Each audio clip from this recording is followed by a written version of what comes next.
Hey everybody, it's NikiV Reads. There we go. There's the light. Yes, I'm laying in bed. I'm sick. I can't move. And it sucks. However, I'm NikiV. And I'm going to read something new. So, before Game of Thrones. See, I didn't know this book existed. And I found out it existed. And I started reading Game of Thrones, which I really liked. But then I ended up getting sick and had to go back to the library or something. So I bought George R.R. Martin, Fire and Blood. And I'll read you what it says on the cover. Apparently I'm throwing my stack of books all over the place to get to this, because this was on the bottom. Because there's also another fantasy book that I'm reading. I'm also writing a fantasy book. And I'm stuck in bed. So I'm a little crazy right now. So what it says, and this is what intrigued me actually when I bought the book, was 300 years before a Game of Thrones, dragons ruled Westeros. And so it's literally about the guy who made the Iron Throne. So, if y'all are Game of Thrones fans, you will definitely watch me read this, and I haven't read it. I have started to read it, so I'll read some of it to you. But, so I'll just read the inside cover, guys.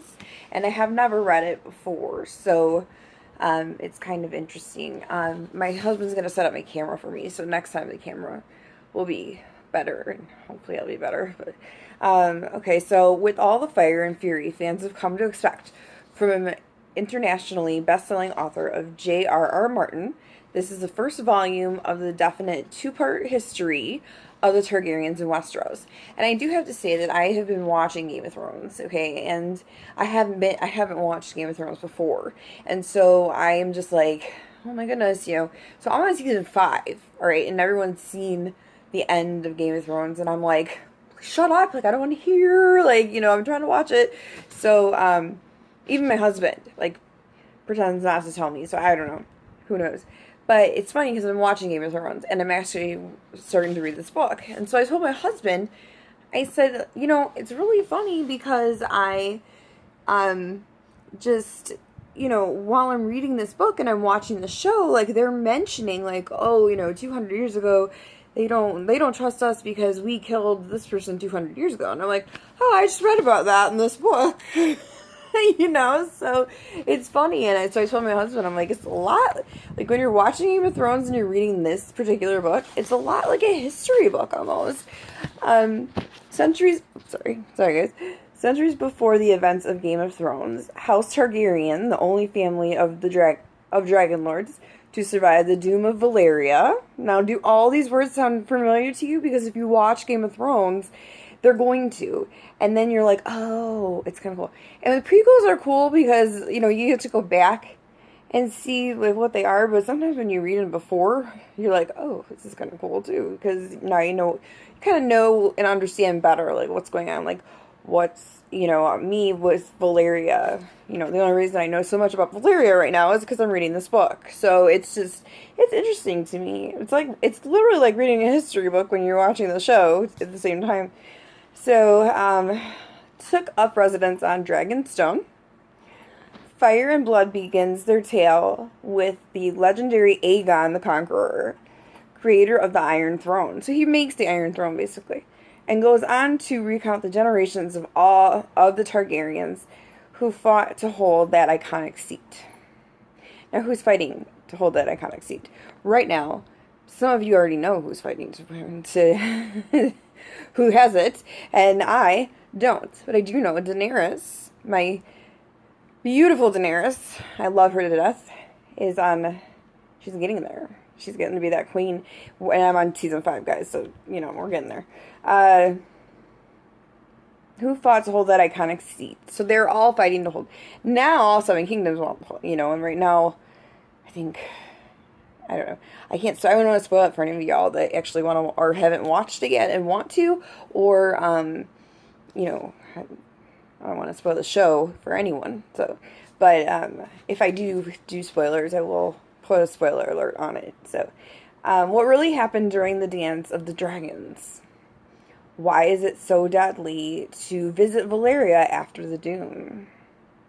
which is kind of what I'm watching now.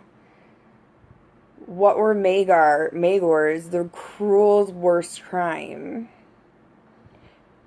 What was it like in Westeros when dragons ruled the skies? These are but a few of the questions answered in this essential chronicle, as related by a learned maester of the Citadel, and featuring more than 80 Wheatley readers, or 80, Doug read, blah, blah, blah. We'll give Doug Wheatley a shout out because he does the illustrations in this book. And if you see, I'll show you. If you can see, and with my camera you can see much better. So, but the illustrations are really good.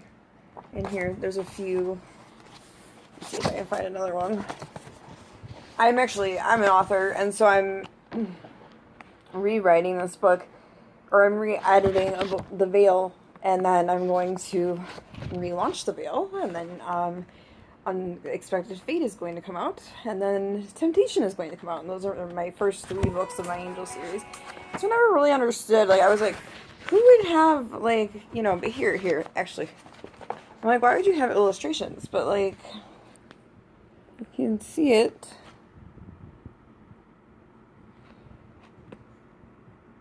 So, those are like kind of the illustrations that are in the book, like pictures of it and stuff. So I'm sure that many of you who are readers and fans of J.R.R. Martin have read these books. And if you have not, you can read it with me and hear my lovely commentary on it.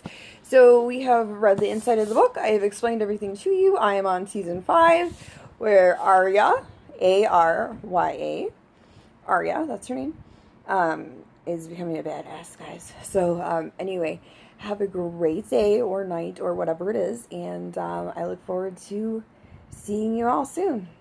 Thank you.